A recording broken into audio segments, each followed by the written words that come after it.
আজ ছিল শুধুই লোটে মাছের রেসিপি। তিনটে লোটে মাছের আইটেম বানিয়েছিলাম। যেটা ভাজছি সেটা খাওয়ার আগেই করা একদম গরম গরম লোটে মাছের পেঁয়াজি। রসুন পেঁয়াজ বেশি করে, কাঁচা লঙ্কা কুচি, বেসন, অল্প চালের গুঁড়ো সব দিয়ে লোটে মাছটাকে ভেজে তুলেছি। দারুণ খেতে হয়। পেঁয়াজটা একটু বেশি লাগে, রসুন তো বেশি লাগেই, কারণ লোটে মাছে রসুন ছাড়া কিন্তু লোটে মাছ ভালো হবে না। একদম মিডিয়াম আছে, এখনও ফ্রাই হচ্ছে। একটা তুলে নিলাম। এরপরে যেটা আছে সেটা হচ্ছে বেগুন দিয়ে লোটে, কিন্তু বেগুন দিয়ে লোটেটা আমি নিইনি।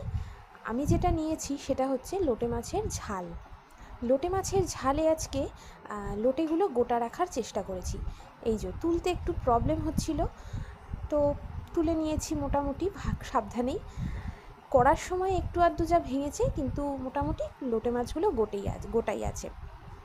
টমেটো, পেঁয়াজ, আদা, লঙ্কা সব দিয়ে একদম মাখা মাখা করে লোটের ঝাল। বেগুন দিয়ে লোটেটা করেছিলাম, সেটা নেব না। নিয়ে নিচ্ছি অনেক দিন বাদে টক দই। টক দই এখন আর পাতা হয় না, এটা কেনা টক দই নিয়ে এসেছিলাম, সেটা নিয়ে নিলাম এক হাতা। আর সাথে নেব এক টুকরো লেবু। লোটে মাছের মধ্যে আমার আবার লেবু দিয়ে খেতে বেশ ভালো লাগে। এটা কিন্তু আমাদের গাছের গন্ধরাজ লেবু। তো কেমন লাগলো আজকে লাঞ্চ থালি জানিও। ভালো লাগলে অবশ্যই লাইক